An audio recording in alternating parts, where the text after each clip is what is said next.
Welcome to this episode of Unsolicited Wisdom. I'm going to be talking with my classmate Spencer. He, of course, is also undertaking the Class 12 project. So today we're going to ask him a few questions about what it's been like for him. So, Spencer, how are you going today? I'm good. That's good. Thanks for having me. Yeah, no worries.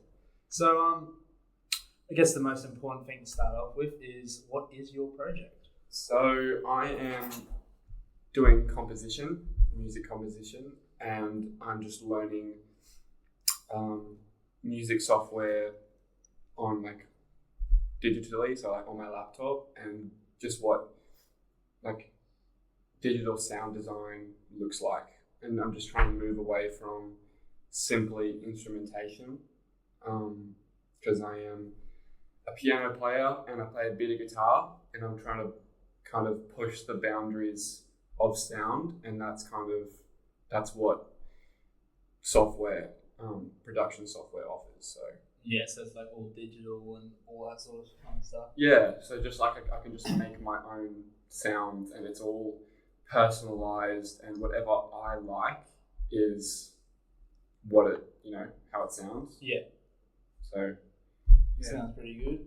So I guess I've known you for a while, and you've always been instrumental. You've always liked music. So is there something you want to? Is it something you want to continue doing? Well, music is 100% my future.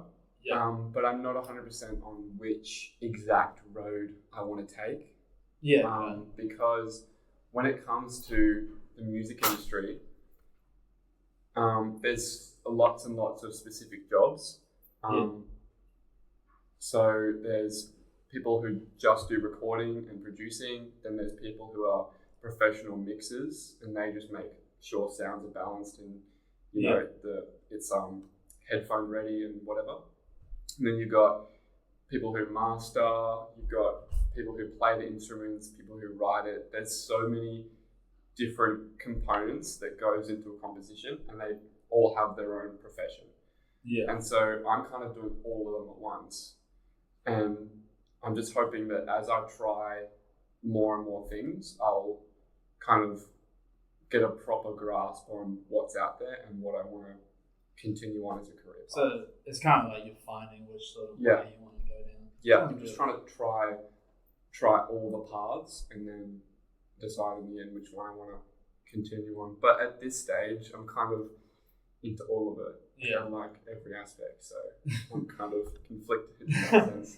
Yeah, so none of them stick out as a particular one. Well, I do like the producing stage the most, because that's where all the inspiration comes out of. Yeah. That's when you can just, pour your ideas into the audio, and you just can create something that's truly personal. But then once it gets to things like mixing and stuff, it's a lot more technical, and it's a lot more boring, because you're just hearing the same thing over and over again, making sure the frequencies are hitting right on the audio spectrum, and it's just a lot. Yeah. Does that take a lot of? I assume it would take a fair amount of time. It does take a while. You could be mixing for about 2 hours, or it could be 8 hours. It's kind of depends on the song. Yeah. But I kind of mix as I go, because I find that my sounds are super specific, and so I'm kind of mixing as I go along.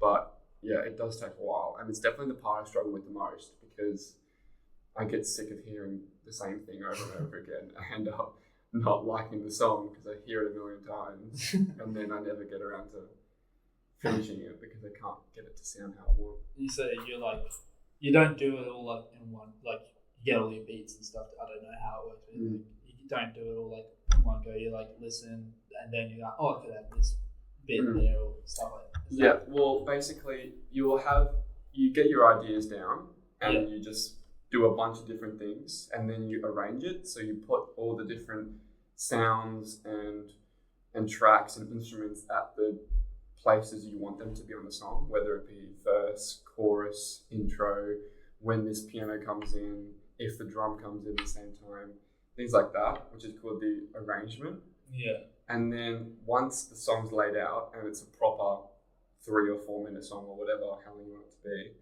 once that's the actual structure set out, then you go into balancing the sound and making sure it's in its right spot. What you're going to try and think of the audio as a 3D space, not as this little tiny dot where audio comes out of, like in your headphones. It's a 3D space, and what mixing does is you want to put sound into this 3D box, and so that in your headphones it sounds like a room or an atmosphere.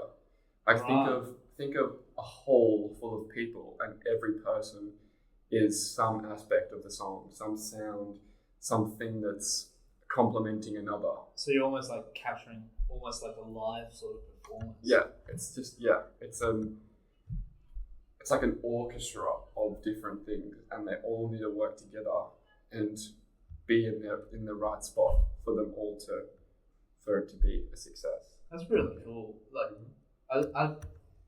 I love music. I listen to a lot of music, but I've never like kind of thought about it in that sort of way before. Just put it on and just listen to it. But that's a really cool insight into like how to make music and how to make it like actually resonate with people. That's really cool.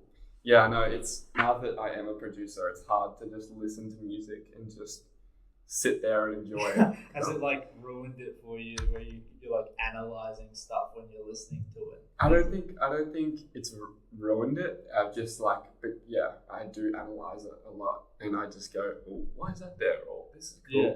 But I think I do like that I can have that outlook on it, because I can just maybe hear all these subtleties that not everyone would recognize. I can go, oh, that's really far back in the mix, and you can barely hear it, but it makes it so much. It adds so much to the song. Yeah, little details, I guess. Yeah. So with your sort of mixing, have there been like multiple programs, or how does it work when you're like making it? What sort of programs are you using to do that? So I use Logic Pro X, which is designed by Apple. And I started using Logic Pro because I had a Mac, but also because I was using GarageBand beforehand, which is a free software offered on every MacBook. And so I started messing around on GarageBand when I first started getting into composition. And then I thought, well, I might as well just go to the more complicated Logic Pro instead of downloading a whole new software that I wasn't really familiar with. Yeah. And in the time span that I had to learn Logic really quickly.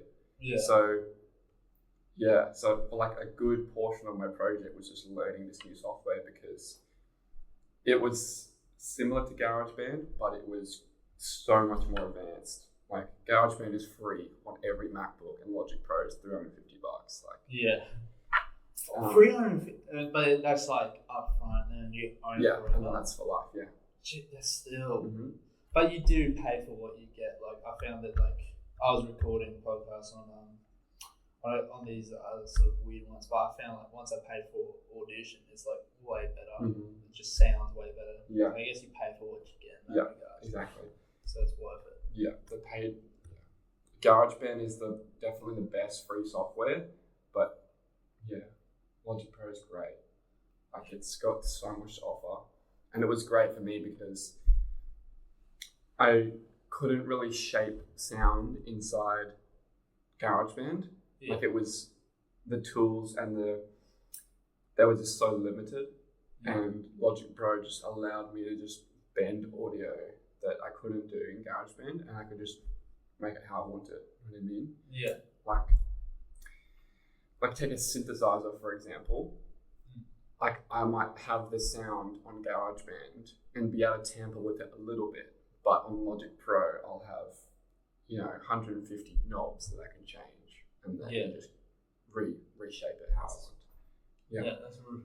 And so with the programs, like you asked before, I have Logic Pro, and Logic Pro comes with audio effects like reverb and delay and compression and things that everyone uses in the mixing stage, just making sure everything's sitting wherever. But over the past couple of months, I've been diving into the world of third-party plugins. So a lot of people design their own audio units, like audio effects, because I guess the ones that just come with programs are kind of basic stock. They're basic stock, yeah. And it's just like there's just more variety if you just can create your own. And people are super into it, and there's so much out there. I haven't got around to buying any, but there's so many free ones, and they're awesome. So just like made by other creators, other producers who are really up there and they know what they're doing with sound design, they create it, and it's just like it's incredible. So they're like giving like a handout to like up and comers. Yeah, that's really good. So moving on to the sort of next question I wanted to ask: what sort of struggles have you had with the project? What's like been sort of the hard parts? The hardest part for me was to just think about, remember that the project was something that I wanted to do, because in choosing my project, I couldn't really get a clear understanding of what I wanted to have by the end. And like, I wanted to make my own stuff, but I wanted to do it in a way that was just above and beyond, because I kind of have this trait where I'm just like overreach things and I just bite off more than I can chew. Yeah. And so I wanted to accomplish something incredible. I realized that I've never, I wasn't a producer last year, and then suddenly I'm going to make something that's going to blow everyone away. Like, it's just not going to happen. Yeah. And just because I had to like calendar in my project and my studio time, because that had to be a strict part of my day, because I had to get it done, right? Yeah. And so it was just forced, and I wasn't in the mood. And if I'm not in the mood to create, I'm going to think everything that I'm doing is shit. And I'm going to just not be happy with whatever I create. Like, it's just, I have to be in a good mood to, I have to be inspired and stuff. And so I had to remember that the project was something that I wanted to do, not something that I had to do. And I had to look at the Year 12 project as an opportunity and not as an assessment, because otherwise I would just, It's really interesting because like I went for a very similar thing where it's like I did a couple, they weren't that good, and then I was kind of like, oh no, I've chosen the wrong thing. This assessment's going to be too much. I have no idea what I'm going to do. But like, it's really interesting that like once you start going, oh no, this is something I can do later on, or this is something I actually enjoy doing, how much easier it is to just get to work, just get it done. Yeah, exactly right. Yeah. Just remember that it's fun and you picked it, Yeah. I just had to remember that I loved music, and this is something that I want to do next year. So, but I think with everything else that was going on, school and work and just other things that were popping up, it was hard to balance schoolwork. Yeah. And definitely. Yeah, but so and then as soon as it was getting later and later in the year, it was just getting worse and worse. Yeah. I would jump onto Logic and I would just have no idea what I'm doing, because I'm just not that familiar with the software. And there's one thing I had to learn was like all the keyboard shortcuts to like make your workflow faster, which helped like tremendously, but I was so slow at first. And so not only was I super judgmental about what I was actually creating, I was just doing it in a way that was taking me hours. And so now, like today, I'm a lot better and I can just easily get something done really quickly in about 20-30 minutes. Oh wow, right. But back then at the start of the year, it was a slow process, and it was very frustrating. How many sort of songs have you like made, or like tracks? I've made, I don't know, probably like 20 or 30. Oh, that's a lot. Yeah, I get a lot of ideas. Yeah. And then as soon as I get an idea, I voice memo it on my phone straight away if I'm not next to my computer. If I'm next to my computer, I'll open up Logic, get it down straight away, and then save it, and I'll just, come back to it later. And I voice memo everything as well. So I have, even if I don't have like some sort of thing in my head when I go into studio time, I can just go into my phone and I have all these voice memos and ideas that I can just pull one out and act upon it. Yeah. You know what I mean? And yeah, but not a lot of them are finished. Like they're not. I haven't committed many down to audio, which means like I have all these different things inside Logic, but then once I commit it to audio, which means I pretty much bounce it to an MP3 file. Yeah. And so it's not a Logic file, it's an MP3, an actual audio file. Right. Once I commit the whole song down to that, that's when it's finally finished. Yeah. And for that to happen, it has to be mixed and mastered. And yes, even though mixing is part of my project, it's also my weakest point. And so, I can't finish anything because I just hear it over and over again during the mixing because I'm not that good at it. So I just have to keep going and just keep trying to get better at mixing. And then I can commit it down to audio. But but I have a lot of ideas. Yeah. Like those ideas on Logic, I probably have about 40 of them. And probably 20 of them are 20 or 15 are like fully fleshed out. Yeah. And I guess once they're finished, is it plan to like give them around to people or like post them on Spotify? I'll see. I'm not at that stage yet. I'll do 100 beats before I start even posting stuff on social media. I might put something on my story or whatever of me making music, but I'm not going to say, go stream this or blah, blah, blah until I'm at least 100 beats because I want to be at a level of skill where if someone does want to contact me, I can do it. Because if I make a beat, say it takes me 5 hours to do, which is a long time, but say it takes me 5 hours, and I post it and I say, go stream guys, like I'm confident. Someone texts me saying, I want to use this, let's work together. And then I jump in the studio with them and they say, oh, can we just do this, this and this?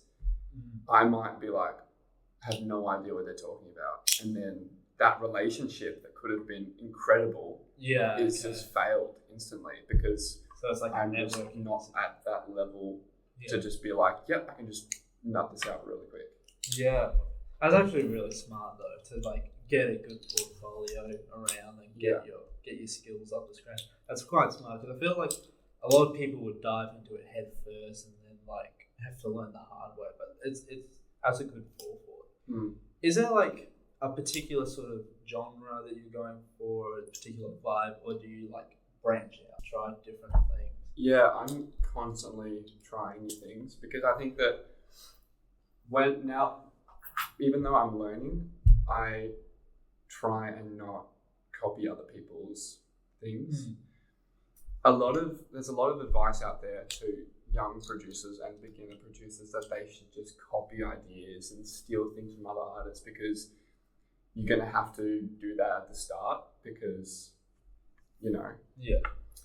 but I kind of, I try and stay away from that and try and generate my own atmospheres, you could call them. Yeah. But they'd be close to, I'm not really sure. I mean, maybe you could call it alternative hip hop. Yeah. Okay. But then I could do something completely orchestral and do a soundtrack. Like I've made some Interstellar type piano soundtrack things like that. But then I could also make some like super crunchy type boom bap beats that would be, like from the 90s or something like that. It's pretty diverse, and because I listen to a lot of music and it's never the same thing. Like I'd listen to probably 20 different genres in one day, and I just love it all. Yeah, except the country. I'm not really a country fan. I like country, but I feel like country is kind of its own thing. It doesn't really come into much mixing world and stuff. It's kind of left alone by itself.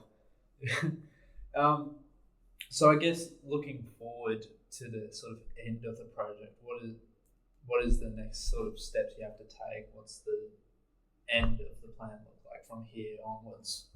So until it's due, I've got to finish mixing everything. I've got to commit all of my songs down to audio.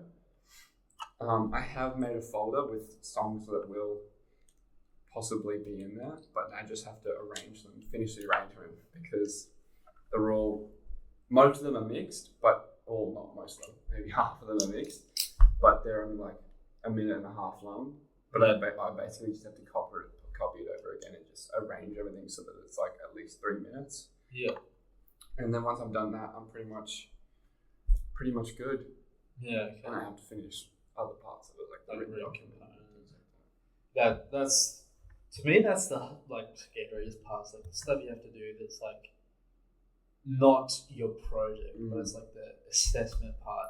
Yeah. I find it way easier to sit down and talk and like just get better at podcasting than Yeah, exactly. That was actually one of my issues last term, because we had a lot of project lessons where we just talked about the written component. And I mean, I understand that it's important to show the journey we've been on, but I feel like there could have been too much emphasis on it, and I would just so much rather work on my craft and get better than worry too much about the written document, because that's becoming the biggest thing right now. It's really bigger than the actual artifact.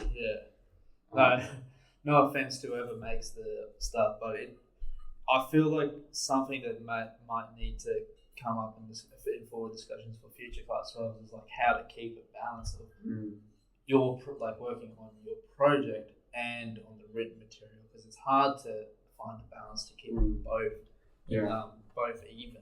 Yeah, I feel like I haven't done much composition in a while because I've been doing my written document.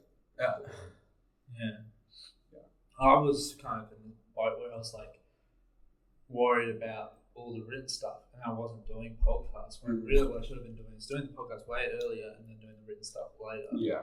But it's kind of weird because it's like, even if I were to interview everyone earlier on, they wouldn't have as much to talk about. They wouldn't have as much stuff to learn. That's true. True. It's kind of a blessing and a curse that I'm doing it this late, because I get better stories. But it's kind of like you got to wait for your clientele to ripen up. But we're on the home run now, so it's all it's all downhill from here. Yeah, that's it. Downhill in a good way. Yeah, yeah. The finish line is in sight. Scarily enough. Yeah. So the next question I want to ask you is, what is like your highlight? What's your favorite part of it so far? Is there a particular story or memory that sits out? I did have a bit of a revelation last week when I was. I think I was just making music last week, and I kind of saw this quote that really resonated with me, and it was, sometimes we think so much about our future that we forget we're in the middle of what we used to dream for, which is crazy. That's so good. This time last year, I didn't have any music. Well, I did have some music stuff, but it was way less than I have now. Didn't have my studio set up. I didn't have Logic. Wasn't creating anything. But now that I'm this time, this year, I'm on my journey and I'm becoming what I've dreamed of, which is crazy. True. That's so inspirational. Yeah. Man. Yeah, like it's weird to think about. It was like if we were to like travel back in time, tell younger us what we're doing right now, they'd be stoked. They'd be so happy. Yeah, exactly. That's so cool. Like we're just like thinking about the next thing. But if you sit and just realize how much we've already done and how far on our journey we've come, we just, That's I'm gonna remember that for sure. That's so good. Yeah. So. Yeah. If you were to go back to like you at the start of this project, knowing what you know now, is there something you would tell yourself to do differently, or any changes you would make to how you've done it? I think that I would start a lot more with research, I think. Like, I went straight into making music, which is good. Yeah. Because the only way I'm going to learn is if I, act upon it and do it. But I think that I should have just learned a lot more about what I was actually changing in terms of effects and things like that. Yeah. Like, at the start of the year, it was a bit aimless, and I was just for example, I put a bit more reverb on this because it sounds good, but it's like, am I really thinking about how that's going to play in the grand scheme of the entire song? Yeah. And so, but I think my main thing I would tell myself is to remember that it's what I love to do, and it's not a work thing, it's a fun thing. Yeah. And I chose this because music is my passion, and I can't let self-judgment and other things get in the way of what I want to achieve. Yeah, that's very true. And it's really like a common theme that I've come across with people and their projects is like, at the start they feel lost, they can't see what they're going to do. And I guess kind of a good thing is when you do get stuck into it, it's a bit of a trial, learning in the frying pan, trial and error. But eventually you kind of just figure out, if I just keep trying stuff and just keep working in it, and it will sort itself out. I guess that's how you learn. And I think some advice to the next year 12s as well is to think of the bigger picture. Like, at the start of the year, when you're picking a project, it's more based around what's the artifact going to be? What's the big thing people are going to see when they come to the presentations? Yeah. What's going to blow everyone away? But it's more about, I think it's, for me especially, it was the journey for me as a whole, because composition is something I hadn't really delved into, but now I was starting to create and express something that was mine, which is, I think, is an important thing in terms of individuality and just art and things like that. So that was really important for me to finally get myself down, like my ideas down. Yeah. And so it was, I think it was a deep journey for me. It's not really I'm going to have 10 songs or 20 songs or 30 songs by the end of this year. That's going to be great. It's more my journey to get to that. That's what you take with you the most. Yeah. Yeah. It's kind of in a similar sense that me and Max were talking about in our podcast earlier today. Is like, one of the most important things about doing this Year 12 project is making sure that what you're doing at the end of the day is something for you. It serves you. And forgetting about you need to do the written stuff and all that, but you're not going to be good at what you're doing unless it's something that you actively enjoy. And it's so picking something that is right for you. It's such an important part of it. Yeah, I believe that as well. So the final question, I guess we've kind of touched on it, but the final question is, if you could say one thing to the future Class 12s, the one piece of advice or wisdom that you want to take with them, what would that be? I think I would say take a good look at yourself and not be pressured by any of your surroundings or frightened about what other people might be doing, because we live in a competitive world and people want to reach, they want to be the person that blows the most people away or whatever. So I think it's more just really hone in on your passion and really plan out how you can use this time to really push yourself in the right direction and really make use of your skills and just use the time as best as possible.